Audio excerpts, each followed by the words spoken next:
So, I was recently given a closed beta invite to the game For Honor.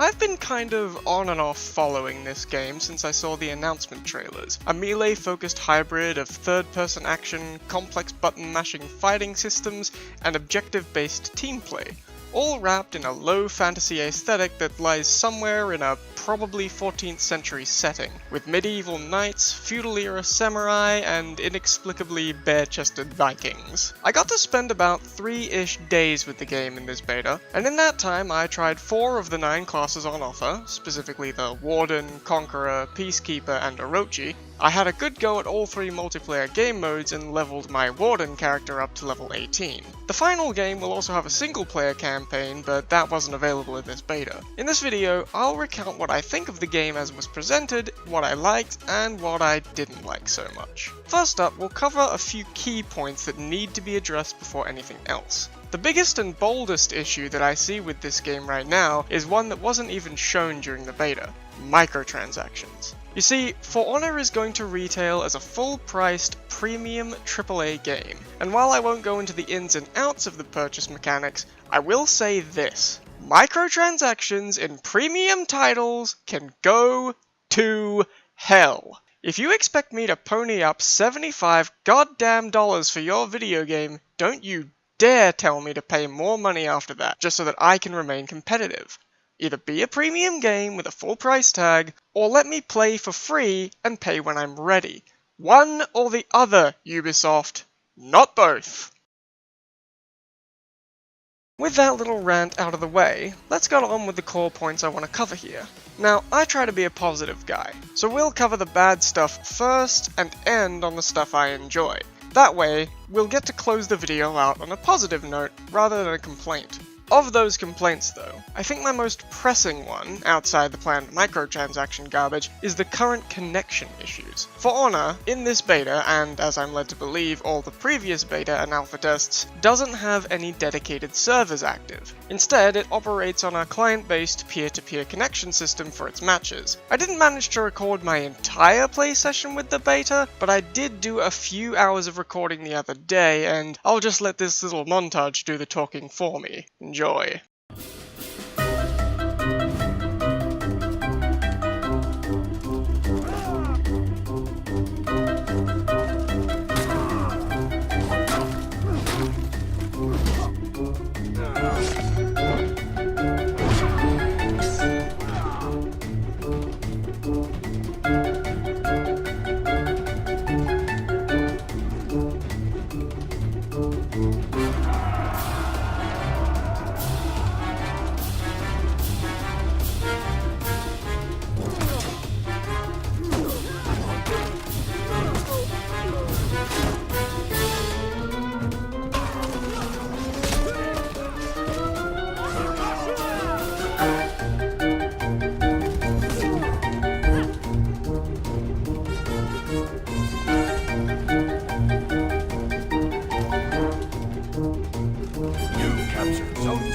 So yes, needless to say, this game needs dedicated servers, especially for people like me who live down in places like Australia. I think I was matched with another green ping player like once in the entire beta, and beyond that my play session was plagued with disconnection errors, server hiccups, and lag. Sometimes I'd even have the connection crash on me before I even got into a lobby. When I did manage to actually play, however, my next major issue shows up: class balance. Now, unlike the microtransactions and the connection issues, this problem was actually one I expected. I played primarily as the Warden class, because I dig me that medieval knight aesthetic, but I have to say that compared to pretty much every other class, they lack really interesting mechanics, which isn't to say that I felt underpowered per se, just not interesting. while other classes get unblockable combo moves, the ability to fire off ranged attacks or throw down explosives or inflict damage over time effects, the Warden has nothing, really. They're just a pretty bland bread and butter melee dude with a sword, and I think Warden deserves a little something extra to make them stand out. The Warden does actually have access to some additional abilities, or feats as they're called, like a flashbang and an explosive blast, but by the time I figured out how to equip these it was too late, and that leaves me into my next issue. For Honor does an awful job of explaining itself to new players. The game does feature a brief tutorial, and it does explain the basics of attacking, blocking, dodging, and such like. But from there, the game just dumps you into the wild and expects you to figure everything else out by yourself. Some of these things, like the use of feats or mechanics like parrying and combo moves, do happen somewhat organically, but other simpler things like navigating the menu screens, upgrading your gear, leveling up, and equipping different abilities go completely unexplained. In the 3 days I played, I still couldn't tell you what the defense stat on my sword was actually doing for me, and I'm still not sure I fully understand how to do things like combo moves properly or parry. Sometimes they just happen by themselves. Other times I could pull them off when I wanted, and more often than not I'd just mash buttons and promptly get more time to death. When it comes to the mechanics, I do understand, however. There is one in particular that I really find irritating, and that is the bleed mechanic, or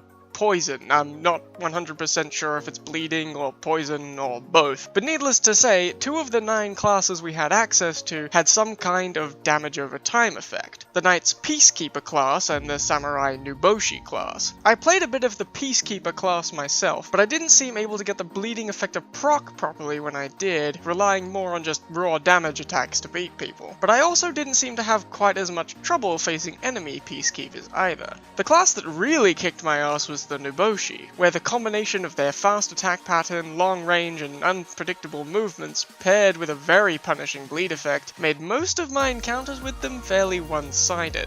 Other than that, though, I actually felt that the classes were fairly well balanced. I did have a few issues with the apparently impervious defenses of the Viking Warlord class, and the weird way that enemies with barely any health still managed to survive strikes that were otherwise dealing massive damage, but all in all, most of the encounters I had in the game felt quite evenly matched, and after only a few hours of practice, I seemed able to reliably fight my way out of most situations, and won a lot more fights than I was expecting. Although I will say that throwing people off ledges is overpowered.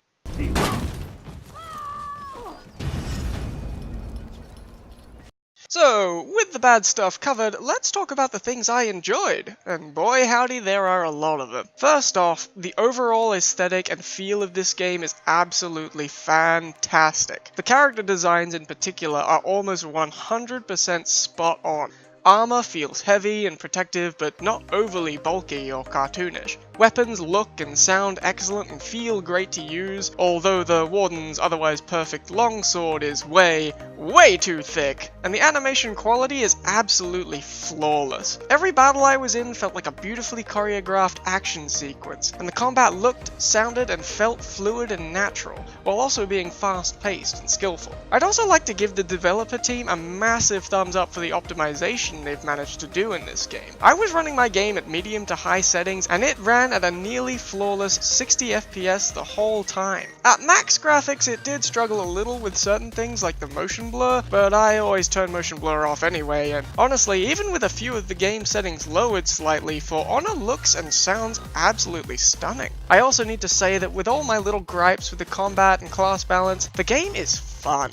I had a real sense of progression, going from a bumbling rookie swinging my weapon around willy-nilly to a seasoned and experienced swordsman, trading blows with the best of them, and on a few occasions literally winning the day with some quick thinking, clever tactics, and brutal takedown moves. And let's talk about that combat. It's no secret that For Honor's main selling point is the combat, and good golly does it do combat well. I've seen For Honor compared to conventional fighting games. To me it feels more like a cross between an action game and a puzzle game. While there are combo moves and grabs and dodges, it seems less about mastering the exact sequence of button presses and more about choosing when and where to use what skills. It gave me the same kind of feeling that Dark Souls gives me, where choosing the right moves to use in combat is just just as, if not more important, than dealing high damage. An ill-timed guard break or heavy attack will see you punished, just as quick timing and strategic use of your environment can bring victory from an otherwise challenging situation.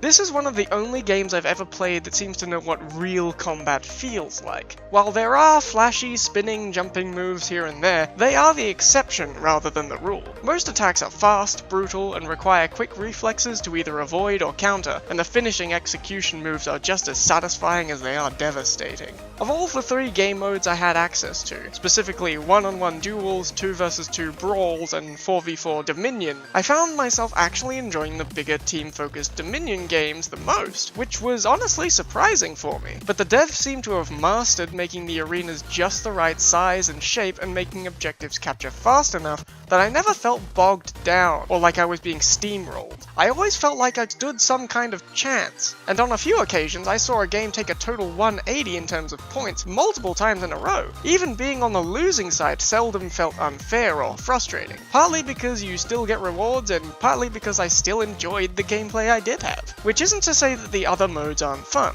Duels throw all of your gear stats out the window and are a true test of skill. Just you, them, and a small arena to test your mettle. While the 2v2s make for an interesting mix of one-on-one dueling and coordination with your peer. This is the mode I can see definitely enjoying with a friend or partner over voice chat.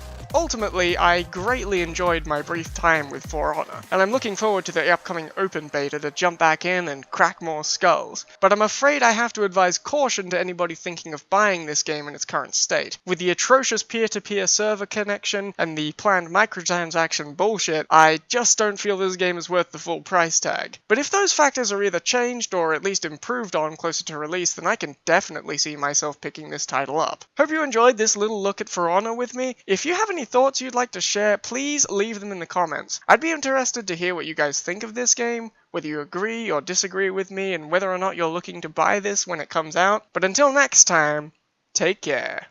Bye-bye!